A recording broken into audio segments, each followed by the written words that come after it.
ለእግዚአብሔር ይሁን። የጌታ ቃል በዚህ ሰዓት የምንካፈለው ትንቢተ ናሆም ምዕራፍ 1 ላይ እናወጣና የጌታን ቃል እንካፈላለን። ትንቢተ ናሆም ምዕራፍ 1 ላይ አውጥተን የጌታን ቃል እንካፈላለን። ምዕራፍ 1 ጥቂት ቁጥሮችን እናነባለን። ከዛ ጸልየን ወደ ቃሉ እንሄዳለን። በቀድሞው ትርጉም 702 ላይ በአዲስ ኪዳን ነው ማነባው። እንደዚህ ብሎ እግዚአብሔር ቃል ይናገራል። ስለ ነነዌ የተነገረ ሸክም የኤልቆሻዊው የናሆም የራእይ መጽሐፍ ይህ ነው ይላል ቁጥር 1 ላይ። ቁጥር 3 እግዚአብሔር ትዕግስተኛ ኃይሉም ታላቅ በደለኛውንም ንጹህ ነህ አይልም። እግዚአብሔር በወጀብ ውስጥ በአውሎ ነፋስ ውስጥ መንገድ አለው፣ ደመናም የእግሩ ትቢያ ነው። ባህሩንም ይገስጻል ያደርቃል፣ ወንዞችንም ሁሉ ያደርቃል። ባሳንንና ቀርሜሎስንም ላልተዋል፣ የሊባኖስም አበባ ጠውልገዋል። ተራሮችም ከእርሱ የተነሳ ታወቁ፣ ኮረብቶችም ቀለጡ። ምድርና ዓለም የሚኖሩባት ሁሉ ከፊቱ ተናወጡ። ቁጥር 7 እግዚአብሔር መልካም ነው፣ በመከራ ቀንም መሸሸጊያ ነው፣ በእርሱም የሚታመኑትን ያውቃል። ቁጥር 12 የጌታ ቃል እንደዚህ ይላል። እግዚአብሔር እንዲህ ይላል፣ ኃይለኞችና ብዙዎች ቢሆኑ እንኳን እንዲሁ ይቆረጣሉ፣ እርሱም ያልቃል። እኔም አስጨንቃችኋለሁ፣ ነገር ግን ከእንግዲህ ወዲህ አላስጨንቃችሁም። አሁንም ቀንበሩን ከአንገትህ ሰብራለሁ፣ እስራትህንም እበጥሳለሁ። ቁጥር 15 እነሆ የምስራችን የሚያመጣ ሰላምንም የሚያወራ ሰው እግር በተራሮች ራስ ላይ ነው። ይሁዳ ሆይ አጥፊው ፈጽሞ ጠፍቷል፣ ከእንግዲህ ወዲህ በአንተ ዘንድ አያልፍምና ዓመት በዓሎችን አድርግ፣ ስለቶችህንም ክፈል። ጌታ እናመሰግናለን። በዚህ አጭር ጊዜ ውስጥ የጌታን ቃል የምንካፈለው እግዚአብሔር መልካም ነው በሚል ሐሳብ የጌታን ቃል እንከፋፈላለን። ይሄ የትንቢተ ናሆም መጽሐፍ እንደምታዩት እጃችሁ ላይ እንዳለ 3 ምዕራፎች ያሉት መጽሐፍ ነው። ሶስቱንም ምዕራፍ እንዳስሳለን፣ ግን በዋናነት በምዕራፍ 1 ላይ አትኩረን የጌታን ቃል እንመለከታለን። ነቢዩ ናሆም ይህን መልእክት እንደጻፈው ይነገራል። በዚህ መልእክት ውስጥ አድሬስ የተደረጉ በዚህ መልእክት ውስጥ የተዳሰሱ በዋናነት 3 ክፍሎች አሉና እነሱን በመጀመሪያ እንድናነሳ ፈልጋለሁ። ይሄ መልእክት በዋናነት አድሬስ የተደረገው የመጀመሪያው እግዚአብሔር በነነዌ ላይ ሊያመጣ ስላለው ፍርድ ነው። ስለ ነነዌ የተነገረ ሸክም ይላል ምዕራፍ 1 ቁጥር 1 ላይ ስለ ነነዌ የተነገረ ሸክም ይላል እና የነነዌን ሕዝብ የነነዌን ከተማ አድሬስ ለማድረግ ነው በዋናነት ይሄ መጽሐፍ የተጻፈው። እንግዲህ ስለ ነነዌ እናውቃለን። ዮናስ ወደ ነነዌ እንደተላከ በትንቢተ ዮናስ ምዕራፍ 1 ከቁጥር 1 እስከ 2 እንደምንመለከተው እግዚአብሔር ዮናስን ሲልከው ያለው ቃል አለ። ያ ቃል ምን የሚል ነው? ወደ ነነዌ ሂድ የሚል ነው። ክፋታቸው ወደ እኔ ወጥቷልና በእርሷ ላይ ስበክ የሚል ነው። ይሄ ስበክ የሚለው ቢመለሱ መልሳቸዋለሁ የሚል ሐሳብ ያለበት ነው እና እቺ ከተማ እንድትመለስ የእግዚአብሔር ደግሞ ሐዘን የእግዚአብሔር ደግሞ ቁጣ ደግሞ በላይዋ ላይ እንዳለ ያንን ለማሳሰብ የተጻፈ መጽሐፍ ነው። እንግዲህ እግዚአብሔር ትዕግስት የሚያልቅበት ደግሞ ጊዜ አለ። በተለይ በነነዌ ላይ ስንመለከት የእግዚአብሔር ትዕግስት እንዳለቀና ነነዌ በ3 ቀን ውስጥ ትገለበጣለች የሚል መልእክት ሄደ ስበክ ሲለው ነው የምንመለከተው። በዚህም በትንቢተ ናሆም ምዕራፍ 1 ቁጥር 3 ላይ እንደዚህ የሚል ቃል አለ። እግዚአብሔር ትዕግስተኛ ነው ይልና ኃይሉም ደግሞ ታላቅ ነው ይላል። ይታገስና ደግሞ የእግዚአብሔር ደግሞ ባህሪ ደግሞ ሌላ ባህሪ ደግሞ አለው። ኃይል ደግሞ እንዳለው የመጽሐፍ ቅዱሳችን ስናጠና እንመለከታለን። በሁለተኛ ይሄ መጽሐፍ አድሬስ የተደረገው ስለ አሦር መንግስት ነው። የአሦር መንግስት በጊዜው በጣም ኃይል ያለው መንግስት ነው። ዓለምን የሚገዛ እንደነበረ እንመለከታለን። ልክ ሮማውያን ዓለምን ይገዙ እንደነበረ አሦርም ደግሞ በአንድ ወቅት በጣም የበረታ ክንድ የነበረው በጣም ኃያል መንግስት እንደነበረ እንመለከታለን።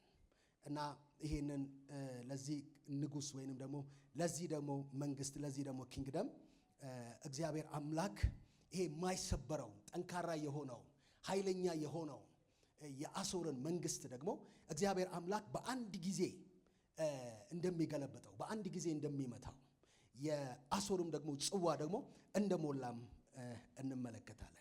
ምዕራፍ 1 ቁጥር 12 ላይ እንደዚህ የሚል ቃል አለ። እግዚአብሔር እንዲህ ይላል፣ ኃይለኞችና ብዙዎች ቢሆኑ እንዲሁ ይቆረጣሉ፣ እርሱም ያልቃል። እኔ ማስጨንቂያችኋለሁ፣ ነገር ግን ከእንግዲህ በኋላ አላስጨንቃችሁም ይልና አሁንም ቀንበሩን ከአንገት እሰብራለሁ፣ እስራትንም ደግሞ በጥሳለሁ ይላል። እና የአሦር ጽዋ ደግሞ እንደሞላ እግዚአብሔር ደግሞ ይሄንን ከፍ ያለ መንግስት ማንም ሊያሸንፈው የማይችል በጣም ኃይለኛ የሆነውን ይሄንን መንግስት ደግሞ እግዚአብሔር አምላክ በአንድ ጊዜ ደግሞ እንደሚመታው እንመለከታለን። እና ብዙዎችና ኃይለኞች ቢሆኑ እንኳን እንደዚሁ እንደ ኃይላቸው ብዛት ይቆረጣሉ ይላል። ዛሬ አንድ ነገር ለዚህ ጉባኤ መናገር እፈልጋለሁ፣ ለሁላችን ማለት ነው። እግዚአብሔር ወገኖቼ ኃያል አምላክ ነው። እስቲ እጃችሁን አንሱና እግዚአብሔር ኃያል ነው በሉ እባካችሁ። እግዚአብሔር ኃያል ነው ወገኖቼ። የተፈቀደላቸው ሰዎች የተፈቀደላቸው መንግስታት ኃይላቸውን ሊያሳዩ ይችላሉ ለተወሰነ ጊዜ ማለት ነው። ነገር ግን እግዚአብሔር ኃያል አምላክ ነው። ዛሬ ነገር የከበደባችሁ በጣም ከዚህ ነገር ውስጥ እንዴት እወጣለሁ፣ እንዴት ነው ከዚህ ሁኔታ ውስጥ መውጣት የምችለው የምትሉ ሰዎች እንኳን በዚህ ጉባኤ ውስጥ ብትኖሩ እኔ መልእክት አለኝ። እግዚአብሔር ኃያል አምላክ ነው። ብዙዎችና ኃይለኞች ቢሆኑም እንኳን እግዚአብሔር እንዲህ ይላል፣ እንደ ኃይላቸው ብዛት ይቆረጣሉ። በኢየሱስ ስም ዛሬ የበረታ ነገር የተሰበረ ይሆን። በቤታችሁ ላይ የበረታ ነገር የተሰበረ ይሆን። በትዳራችሁ በምድራችሁ ላይ የበረታ ነገር የተሰበረ ይሆን። እንደዚህ ነው የሚለው፣ እንዲሁ ነው የሚለው። እንደ ኃይላቸው ብዛት ምን ያደርጋሉ ይላል? ይቆረጣሉ ብሎ ይናገራል። ሶስተኛው ለይሁዳ ሕዝብ ደግሞ የማጽናናት መልእክት ነው። ለእስራኤል የማጽናናት መልእክት እንደሆነ እንመለከታለን። ምዕራፍ 1 ቁጥር 10 ላይ ምንድን ነው የሚለው? ከእንግዲህ ወዲህ ምን አላረግም አላስጨንቃችሁም የሚል አለ። ምዕራፍ 1 ቁጥር 10 አካባቢ 11ንም ስናነብ ከእንግዲህ በኋላ አላስጨንቃችሁም፣ እስካሁን አስጨንቃችሁ ነበር፣ ከእንግዲህ በኋላ አላስጨንቃችሁም፣ አሁንም ቀንበሩን ከአንገት ላይ እሰብራለሁ፣ እስራትህንም ደግሞ ምን አረጋለሁ? እበጥሳለሁ ሲል እንመለከታለን። ይችላል ይሄ ጌታ። ዛሬ ቀንበር አለብኝ የሚል ሰው አለ በዚህ ጉባኤ ውስጥ፣ ከብዶኛል የሚል ሰው አለ። ይችላል ይሄ ጌታ። የጌታ ቃል ግን እንደዚህ ነው የሚለው፣ ቀንበሩን ከአንገት ላይ እሰብራለሁ ይላል። ዛሬ የከበደ ነገር በጌታ በኢየሱስም የተሰበረ ይሆን። እንደዚህ ነው የሚለው የጌታ ቃል። ትላንትና አስጨንቄሃለሁ፣ ባለፈው ዘመን አስጨንቄሃለሁ፣ ነገር ግን አሁን ግን አይሆንም፣ አሁን ግን አላስጨንቅም። አሁን አንድ ነገር አደርጋለሁ፣ ቀንበሩን ከአንገት ላይ እሰብራለሁ፣ እስራትህንም ደግሞ ምን አደርጋለሁ ይላል? እበጥሳለሁ ሲል እንመለከታለን። ይህ ለይሁዳ ሕዝብና ለእስራኤል ሕዝብ ደግሞ የመጽናናት ጊዜ፣ ለአሦር የውርደት ጊዜ፣ ለአሦር የሽንፈት ጊዜ፣ የአሦር ታሪክ የሚደመደምበት ጊዜ፣ እግዚአብሔር አምላክ ደግሞ ሕዝቡን ደግሞ የሚያጽናናበት ጊዜ እንደሆነ በክፍሉ እንመለከታለን።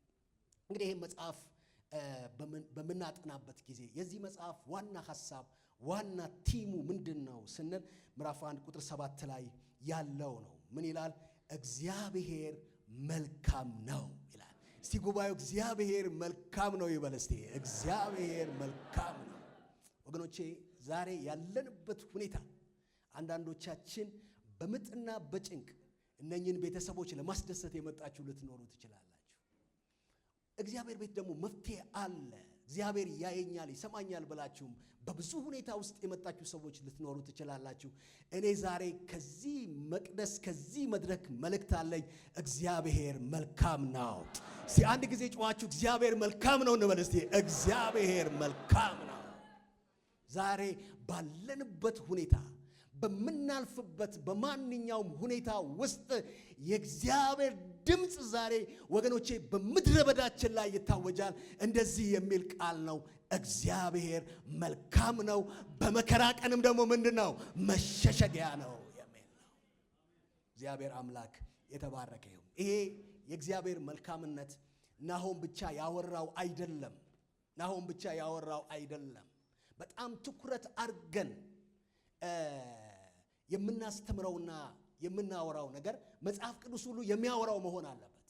በጣም ትኩረት አድርገን ይሄ ነው መልእክታችን፣ ይሄ ነው የእግዚአብሔር ሐሳብ ብለን ለመናገር መጽሐፍ ቅዱስ ሁሉ የሚያወራው መሆን አለበት።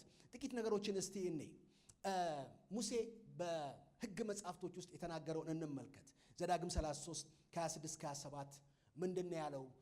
ተጉዞ የመጨረሻው ፖይንት ላይ ሙሴ ሲደርስ እንደዚህ ነው ያለው። ይሹሩን ሆይ በሰማያት ላይ ለረድኤት በደመናትም ላይ እንደሚራመድ እንደ እግዚአብሔር ያለ ማንም የለም ይላል። እስቲ አሜን የሚል ሰው እስቲ አሜን ይበል እስቲ። የሆነ አንድ ሰው መጥቶ ይሄንን ነገር ተናግሮ ቢሆን ወገኖቼ ምናልባት አሜን ለማለት በጣም ማሰብ ይኖርብናል። ይሄ ሰው ግን በከፍታም በዝቅታም በሁሉ ሁኔታ ውስጥ ከጌታ ጋር የነበረ በማግኘትም በማጣት ውስጥም በመጠላትም በመወደድ ውስጥም ከጌታ ጋር የነበረ ሰው ስለነበረ የመጨረሻው እስትንፋስ እንደዚህ የሚል ነው። ይሹሩን ሆይ በሰማያት ላይ ለረድኤት በደመናትም ላይ በታላቅነት እንደሚራመድ እንደ እግዚአብሔር ያለ ምን አይነት አምላክ? መልካም አምላክ፣ አጽናኝ አምላክ፣ ረዳት የሚሆን የሚያግዝ አምላክ የለም ብሎ ሙሴ ሲናገር እንመለከታለን። በመዝሙር ላይ ደግሞ ዳዊት በመዝሙር 116 ቁጥር 7 እና 8ን ስናይ መዝሙር 116 ከ7 እስከ 8 እንደዚህ የሚል ቃል አለ። ነፍሴ ሆይ ወደ እረፍትሽ ተመለሺ፣ እግዚአብሔር መልካም አድርጎልሻልና ይላል። ነፍሴ ሆይ ወደ እረፍትሽ ተመለሺ። ዛሬ ወገኖቼ እንዲና እንዲህ ያለች ነፍስ ብትኖር እግዚአብሔር ግን ዛሬ ድምፅ ያሰማል። እግዚአብሔር ግን ዛሬ መልእክት አለው። ይሄ መልእክት ምንድን ነው? ምናልባት አሁን በደረሰባት ሁኔታ፣ ትላንትና በደረሰባት ሁኔታ፣ በጊዜያዊ ሁኔታ በደረሰብን ነገር ነፍሳችን ታወካ ቢሆን ወገኖቼ ትልቁን ፒክቸር ግን መጽሐፍ ቅዱሳችን ያነሳል። ዳዊት ለነፍሱ ይሰብካታል። ምን የሚል ነው? ነፍሴ ሆይ ወደ ረፍትሽ ተመለሺ። እስቲ ተመለሺ በሏት ባካችሁ ወገኖቼ። ነፍሴ ሆይ ወደ ረፍትሽ ምን በይ? ተመለሺ። ለምን ስንል እግዚአብሔር መልካም አድርጎልሻልና። እስቲ አሜን የሚል ሰው እስቲ አንድ ላይ እስቲ አሜን ይበል። ሃሌሉያ። እግዚአብሔር ምን አድርጎልሻልና? መልካም አድርጎልሻልና። ወደ ረፍትሽ ተመለሺ፣ ወደ ቀልብሽ ተመለሺ፣ ወደ አምልኮሽ ተመለሺ። ዛሬ ያለው ነገር ውሸት ነው። ኦ ሃሌሉያ። እስቲ ጉባኤው ውሸት ነው ይበል። ሃሌሉያ። ዛሬ በእናንተ ላይ የሚወራው፣ ዛሬ በእናንተ ላይ የሚነገረው እሱ ውሸት ነው። እግዚአብሔር ግን ተመለሱ ይላል። ሃሌሉያ። እግዚአብሔርን ለማምለክ ቁጥር 8 ላይ እንደዚህ ነው የሚለው። ለምንድን ነው ስንል መዝሙረኛው እንደዚህ የሚል ቃል ይናገራል። ነፍሴን ከሞት ይላል፣ ዓይኔን ከእንባ እግሮቼን ደግሞ ከመሰናክል ምን አድርገሃልና? አድነሃልና። ለነፍሱ ነው የሚሰብካት ወገኖቼ። አንዳንዱ ነገር ዘመናችንን የሚያስለቅስ ነው። እግዚአብሔር ባይከለክለው ኖሮ ዓይኔን ከእንባ ነፍሴን ከሞት እግሮቼን ከመሰናክል ምን አድርገሃልና? አድነሃልና ይላል። እና ዘመናችንን የሚያስለቅስ ነገር በህይወታችን ውስጥ ይሆን ነበረ። እግዚአብሔር ግን እንደዚህ አለ፣ አይሆንም አለ። እስቲ አሜን የሚል ሰው እስቲ አሜን ይላል። ሃሌሉያ። እግዚአብሔር ግን ምን አለ? አይሆንም አለ። ትላንትና ከመሰናክል እግራችንን ጠብቋል። ትላንትና ጠላት ካዘጋጀው የሞት ወጥመድ፣ ትላንትና ጠላት ካዘጋጀው የጥፋት ወጥመድ እግዚአብሔር አምላክ ወገኖዬ አድኖሃልና። መጽሐፍ ቅዱስ እንደዚህ ነው የሚለው፣ ነፍሴ ሆይ ወደ ረፍትሽ ተመለሺ፣ ወደ አምልኮሽ ተመለሺ። ለምን? እግዚአብሔር አምላክ ምን አድርጎልሻልና? መልካም አድርጎልሻል። እስቲ እልልታና ጭብጨባ ለዚህ ጌታ እናድርገለት። ሃሌሉያ። ይገባዋል። ይገባዋል። ክብር ለጌታ ይሁን። በኢሳይያስ መጽሐፍ ላይ የትንቢትን መጽሐፍ ወክሎ በኢሳይያስ 58 ቁጥር 16 ላይ ደግሞ የእግዚአብሔር ቃል እንደዚህ ይላል። እግዚአብሔር ሁልጊዜ ይመራሃል፣ ነፍስህንም በመልካም ነገር ያጠግባታል፣ አጥንቶችህንም ያጠናል።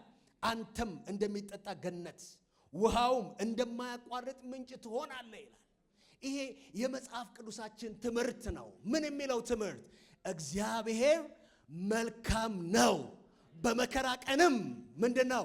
መሸሸጊያ ነው የሚለው የትንቢት መጽሐፍም የሚመሰክርልን ነገር ነው። አዲስ ኪዳን ጌታ ኢየሱስ ክርስቶስ ራሱ በዮሐንስ ወንጌል ምዕራፍ 10 ላይ ምን አለ?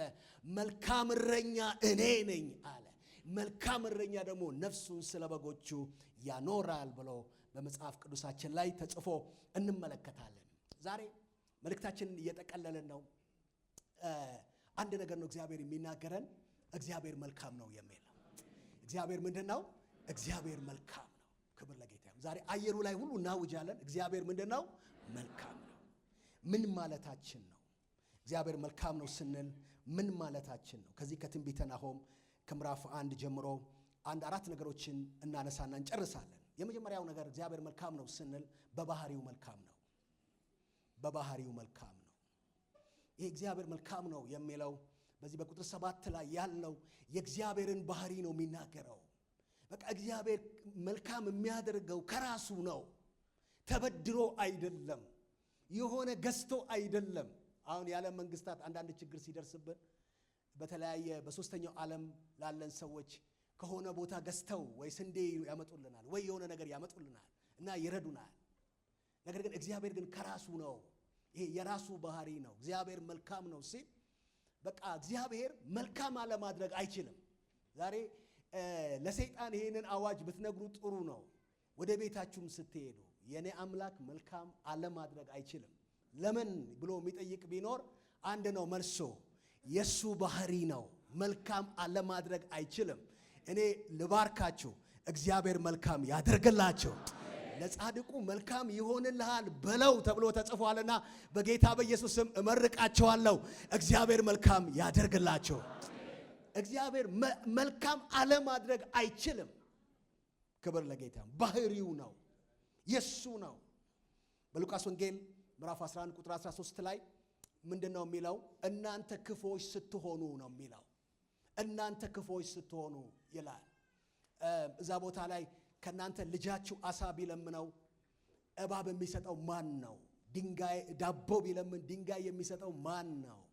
ስለዚህ እናንተ ክፉዎች ሆናችሁ ሳለ ለልጆቻችሁ መልካምን ነገር ማድረግ ካወቃችሁ ከቻላችሁ እንዴት ይላል። እስቲ ጉባኤው እንዴት ይበል እስቲ። ሃሌሉያ! እንዴት ይላል። እግዚአብሔር ለሚወዳቸው ለምርጦቹ እንዴት መልካም አያደርግላቸው? እንዴት አብልጦ መንፈስ ቅዱስን አይሰጣቸውም ይላል። ስለዚህ የእግዚአብሔር ባህሪ ነው መልካምነት። አንዳንድ ጊዜ ግን እናዝናለን በምናልፍበት ሁኔታ፣ በምናልፍበት ነገር። እግዚአብሔር የተወን፣ እግዚአብሔር የረሳ፣ እግዚአብሔር የጣለን የሚመስለን ጊዜ አለ። ሚልክያስ 3:6 ላይ እኔ እግዚአብሔር አልለወጥም ብለዋል። የእግዚአብሔር ባህሪ አይለወጥም እና ከምናልፍበት ነገር የተነሳ የሚሰማን ነገር አለ። ነገር ግን የኋላ ኋላ ግን ስናስበው፣ እግዚአብሔር ግን ሲያስተምረን፣ እግዚአብሔር ግን በምንሄድበት መንገድ ሲመራን አንድ ነገር እንረዳለን፣ መልካም ሆኖ እናገኘዋለን። መዝሙር በቅንፍ 119 122 ላይ እንደዚህ ብሎ ይናገራል። ሥርዓትን እማር ዘንድ ያስጨነከኝ ለምን ሆነልኝ ይላል? ለመልካም ሆነልኝ ይላል። ዛሬ በተለያየ ጭንቀት ውስጥ እንኳን ያላችሁ፣ በተለያየ ሁኔታ ውስጥ እግዚአብሔር አያይም አይሰማም የምትሉ፣ የጌታ ቃል ግን እንደዚህ ነው የሚለው፣ እግዚአብሔር አይለወጥም። እግዚአብሔር መልካም ነው። እግዚአብሔር ለቤትሽ መልካም ነው። እግዚአብሔር ለአገልግሎት መልካም ነው። ነገር ግን ሥርዓትን እማር ዘንድ ያስጨነከኝ ለምን ሆነልኝ ይላል? ለመልካም ሆነልኝ ይላል። የመጀመሪያው በባህሪው መልካም ነው። ሁለተኛው ለሚታመኑት መልካም ነው። ለሚታመኑት መልካም ነው። ቁጥር 7 ላይ እንደዚህ ይላል፣ እርሱ የሚታመኑትን ያውቃል ይላል። ይሄ መንገድ የትዳር መንገድ የሰርግ ቀን አይደለም። ዳኒና አየው የሰርግ ቀን አይደለም፣ ወይንም ደግሞ የሃኒሙን ጊዜ አይደለም። ትዳር በጣም ረጅም መንገድ ያለበት ነው። እግዚአብሔር ግን በእናንተ ትዳር ውስጥ ተአምራት ለማድረግ በእናንተ ትዳር ውስጥ በጎነቱን መልካምነቱን ለመግለጽ እግዚአብሔር ሬዲ ነው። ሁሉ ጊዜ በሚያስፈልጋችሁ ጊዜ ሁሉ እግዚአብሔር ከጎናችሁ ነው ያለው። አንድ ነገር ግን ከናንተ ይፈልጋል፣ እግዚአብሔርን በእያንዳንዱ ሁኔታ ውስጥ እንድትታመኑት። እዚህ ቁጥር 7 ላይ እግዚአብሔር መልካም ነው በመከራ ቀንም መሸሸጊያ ነው ካለ በኋላ የሚታመኑትንም እሱ ያውቃል ይላል። እንግዲህ የእግዚአብሔር መልካምነት ወገኖቼ ከዚህ ከእምነትም ጋር የተገናኘ ነው። እምነት እንደምታውቁት የዳነው በእምነት ነው። ከእግዚአብሔር ጋር ህብረት የምናደርገው በእምነት ነው። መጽሐፍ ቅዱሳችን እንደሚናገር ያለ እምነት ደግሞ እግዚአብሔርን ደግሞ ደስ ማሰኘት እንደማንችል የእግዚአብሔር ቃል ይናገራል። ከእግዚአብሔር የምንቀበለው ነገር ሁሉ ወገኖቼ ከእምነት ጋር የተገናኘ እንደሆነ እናያለን። መዝሙር በቅንፍ 104 ከ27 እስከ 28 እንደዚህ የሚል ቃል አለ። ምግባቸውን በየጊዜው ትሰጣቸው ዘንድ እነዚህ ሁሉ አንተን ተስፋ ያደርጋሉ፣ እነዚህ ሁሉ አንተን ይታመናሉ ይልና እጅህን ትከፍታለህ፣ ከመልካምም ነገር ደግሞ ህዝብህን ምን ታረጋለህ? ታጠግባለህ ብሎ የጌታ የአምላካችን ቃል ይናገራል። ወገኖቼ እግዚአብሔር ለሚታመኑት ቅርብ ነው። እግዚአብሔር ለሚታመኑት ጋሻ ነው። እግዚአብሔር ለሚታመኑት ረዳት ነው። የእግዚአብሔርን መልካምነት በህይወት ዘመናችን ለማየት እግዚአብሔርን ወገኖቼ መታመን በጣም ዋና ነገር እንደሆነ ላሳስባችሁ ወዳለሁ። ሐዋርያ ጳውሎስ ያለውን ነገር ላንሳ ነው ወደሚቀጥለው ነገር ልሂድ። ምን አለ? አሁን በስጋ የምኖረው ኑሮ አለ፣ አሁን በምድር እኔ የምኖረው ኑሮ በእግዚአብሔር ልጅ ላይ ባለኝ እምነት ነው አለ። ወገኖች አሁን የምንኖረው ኑሮ በአካውንታችን አይደለም። አሁን የምንኖረው ኑሮ በደሞዛችን አይደለም። እስቲ አይደለም የሚል ሰው እስቲ አሜን ይበላ ወገኖች። አይደለም ወገኖች፣ በምንም አይደለም። እኔ አሁን ይልና በስጋ የምኖረው ኑሮ በእግዚአብሔር ልጅ ላይ ባለኝ እምነት ነው ይላል። ትላንትና የታመናችሁት ጌታ ያላሳፈራችሁ ጌታ ወገኖቼ ዛሬም ታመኑት፣ ነገም ታመኑት። እግዚአብሔር አያሳፍርም። እግዚአብሔር ለሚቀጥለው ዘመንም ረዳት ይሆናል። ክብር ለጌታ ይሁን። እግዚአብሔር መልካም ነው፣ ግን የሚታመኑትን ያውቃል። ሶስተኛው ነገር በስጦታው መልካም ነው። በስጦታው መልካም ነው። እግዚአብሔር በስጦታው አቻ ተወዳዳሪ የማይገኝለት አምላክ ነው። የእግዚአብሔርን ስጦታ ስታስቡት ተናግራችሁ ቆጥራችሁ የምትጨርሱት አይደለም። አቻ ተወዳዳሪ የማይገኝለት አምላክ ነው። መዝሙር በቅንፍ 147 ቁጥር 1 ላይ እንደዚህ ብሎ ይናገራል። እግዚአብሔር ቸር ነው፣ እግዚአብሔርን አመስግኑ ይልና ለስሙም ዘምሩ መልካምም ነውና ይላል። እግዚአብሔር ቸር ነውና እግዚአብሔርን አመስግኑ፣ ለስሙም ዘምሩ መልካምም ነውና ይላል። መልካምነቱ በብዙ በጎነት የታጀበ ነው። መጽሐፍ ቅዱሳችን የእግዚአብሔር ትልቁ ስጦታ ጌታችን መድኃኒታችን ኢየሱስ ክርስቶስ ነው። ይሄ አቻ ተወዳዳሪ የማይገኝለት ስጦታ ዮሐንስ ወንጌል ምዕራፍ 3 ቁጥር 16 ላይ የጌታ ቃል እንደዚህ ብሎ ይናገራል። በእርሱ የሚያምን የዘላለም ሕይወት እንዲኖረው እንጂ እንዳይጠፋ እግዚአብሔር አንድ ልጁን እስኪሰጥ ድረስ ዓለሙን እንዲሁ ወዷልና ይላል። ወገኖቼ ይሄ ጌታ ከጥንትም የነበረ ነው፣ ከአብ ጋር የነበረ ነው። ግን ስለ ኃጢአታችን መስዋዕት ይሆን ዘንድ አንድ ልጁን ጌታችንን መድኃኒታችንን ኢየሱስ ክርስቶስን ሰጠን። ዛሬ ለቤታችን ከተሰጠ ስጦታ ሁሉ ወገኖቼ ከስጦታዎች ሁሉ በላይ የሆነው ስጦታ ጌታ ኢየሱስ ክርስቶስ ነው። በዚህ ጉባኤ ውስጥ ጌታ ኢየሱስ ክርስቶስ የሌለው ሰው ይኖር ይሆን? ጌታ ኢየሱስ ክርስቶስን የማያመልክ ሰው ይኖር ይሆን? ከጌታ ከኢየሱስ ክርስቶስ ጋር ያልተገናኘ ሰው ይኖር ይሆን? የህይወቱ ጌታ ያላደረገ ይሆን? መጽሐፍ ቅዱሳችን ግን እንደዚህ ነው የሚለው፣ በእርሱ የሚያምን የዘላለም ህይወት አለው ይላል። ዝቅ ብሎ ደግሞ በእርሱ በማያምን ደግሞ አሁን ተፈርዶበታል ይላል። ይሄ ስጦታ መጽሐፍ ቅዱሳችን የሚናገረው ስጦታ ወንጌል ነው። ወንጌል ደግሞ በሮሜ ላይ እንደሚናገረው ስለ ልጁ ስለ ጌታችን ስለ መድኃኒታችን ስለ ኢየሱስ ክርስቶስ እንደሆነ መጽሐፍ ቅዱሳችን ይናገራል። በዚህ በትንቢተ ናሆም ምዕራፍ 1 ቁጥር 15 ላይ እንደዚህ ይላል፣ የምስራችን የሚያመጣ ሰላምንም የሚያወራ ሰው እግር በተራሮች ራስ ላይ ነው።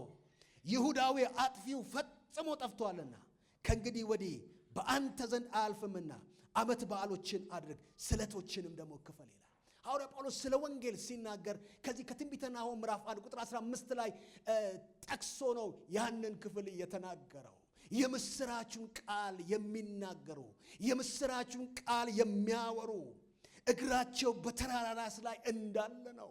ምንድነው ይሄ የምስራች? ጌታችን መድኃኒታችን ኢየሱስ ክርስቶስ ነው። ስለ ኃጢአታችን የሞተው ወገኖቼ፣ የተቀበረው፣ መከራ የተቀበለው፣ በሶስተኛው ቀን የተነሳው፣ ከዛ ደግሞ ወደ አብ ያረገው የሚመጣው ኢየሱስ ክርስቶስ ያድናል የሚል ሰው እስቲ አሜን ይበል። ሃሌሉያ! ኢየሱስ ያድናል የሚል ሰው እስቲ አሜን ይበል። ወገኖቼ የሐዋርያት ሥራ ምዕራፍ 4 ቁጥር 12 ላይ እንደዚህ ይላል፣ መዳን በሌላ በማንም የለም፣ እንድንበት ዘንድ የተሰጠ ሌላ ስም የለም ይላል። ዛሬ ጥሪ እናደርጋለን። በኋላ ፓስተር ጥሪ ያደርጋል። ጥሪ እናደርጋለን። ጌታ ኢየሱስ ክርስቶስን የሕይወታችሁ ጌታ መድኃኒታችሁ አድርጋችሁ እንድትቀበሉት እናሳስባለን። ሶስተኛው በስጦታው መልካም ነው። ስጦታው አቻ ተወዳዳሪ የማይገኝለት ነው። የኛ ጋር ያለው የምስራች ኢየሱስ ነው። አዳኝነቱ ነው፣ ፍቅሩ ነው፣ ርኅራኄው ነው፣ ምሕረቱ ነው። አራተኛውና የመጨረሻው በመከራ ቀን መሸሸጊያ ነው። እግዚአብሔር መልካም ነው ስንል በመከራ ቀን ነው። የእግዚአብሔር መልካምነት የሚታወቀው በተለይ ወገኖቼ በመከራ ቀን ነው። መጽሐፍ ቅዱሳችን በመከራ ቀን ጥራኝ ይላል፣ እኔም እመልስልሃለሁ ይላል። ወገኖቼ እግዚአብሔር ሁሉ አለው። እግዚአብሔር ደራሽ ነው። ወገኖቼ ጥራኝ ይላል በመከራ ቀን፣ በጭንቅ ቀን። ስንት ሰዎች እግዚአብሔርን በጭንቅ ቀን ጠርታችሁት እንደደረሰላችሁ አላቅም። ለኔ ግን ደርሷል። እርግጠኛ ነኝ ለእናንተም ደርሷል። በመከራ ቀን ጥራኝ ይላል፣ እመልስልሃለሁ። ክብር ለኢየሱስ ይሁን። የጭንቅ ቀን ነው እሱ። ክብር ለኢየሱስ ይሁን። መዝሙር 34:6 ላይ ይህ ችግረኛ ጮኸ፣ እግዚአብሔርም ሰማው፣ ከመከራውም ደግሞ ምን አደረገው ይላል? አዳነው ይላል። አምላካችን የሚያድን አምላክ ነው። የሱ በጎነት የሱ መልካምነት የሚታወቀው ወገኖቼ በጭንቅ ቀን ነው፣ በመከራ ቀን ነው። ማንም ሊደርስ በማይችል ቀን ነው። እናት በማትደርስበት፣ አባት ሚስት በማትደርስበት፣ ባል በማይደርስበት፣ የቤተ ክርስቲያን መሪዎች በማይደርሱበት ቦታ ይህ አምላክ ደራሽ ነው የሚል ሰው እስቲ አሜን ይላል። ክብር ለእግዚአብሔር ይሁን። ጥራኝ ይላል። ሃሌሉያ! ኢየሱስ ያድናል። ይህ ችግረኛ ጮኸ፣ እግዚአብሔርም ሰማው፣ ከመከራውም ሁሉ አዳነው ይላል። በመከራ ቀን መሸሸጊያ ነው። ወገኖቼ የመከራ ቀን የሚባል አለ። የጭንቅ ቀን የሚባል አለ። ማንም የማያድንበት ቀን አለ። ገንዘብ የማያድንበት ቀን አለ። ዕውቀት የማያድንበት ቀን አለ። እግዚአብሔር ግን በመከራ ቀን ምንድነው? መሸሸጊያ ነው። ለዚህ ነው በልዑል መጠጊያ የሚኖር ሁሉን በሚችል አምላክ ጥላ ውስጥ ያድራል የሚለው። አንድ ነገር ልንገራችሁና ልጨርስ። የሊቢያው ፕሬዝዳንት ሙአመር ጋዳፊ አንድ የሰማሁት ነገር አለና አማጺዎቹ ሊይዙ ሲሉ በፒካፕ መኪና በጣም ብዙ ብር ጭኖ ነበር ሲሄድ የነበረው። ደረሱበት፣ ያዙትና ከዛ ሊገሉ ሲሉ እንትኑን ከኋላ ያለውን ገንዘብ አሳያቸው። ውሰዱ ይሄን ገንዘብን እኔን ተውኝ አላቸው። አይ ብሩንም እንወስዳለን አንተንም እንገላለን ብለው በመኪና ጎትተው ገደሉት። ወገኖቼ ገንዘብ አያድንም፣ ዕውቀት አያድንም፣ ዘመድ አያድንም። ዛሬ የምንመካበት ነገር ሁሉ ከንቱ ነው። ክብር ለእግዚአብሔር ይሁን። አንድ ግን የሚያድን አለ። እግዚአብሔር መልካም ነው፣ በመከራ ቀንም መሸሸጊያ ነው። ክብር ለእግዚአብሔር ይሁን። ይሄ ነገር ወገኖቼ በአጥር የተዘጋ ነው። አጥር ነው ማለት ከዚህ አጥር ውስጥ ማንም ሊያወጣን አይችልም። በባህሪው መልካም ነው፣ ለሚታመኑት መልካም ነው፣ በስጦታው መልካም ነው። በመከራ ቀን መሸሸጊያ ነው። አጭር ጸሎት እናድርግ።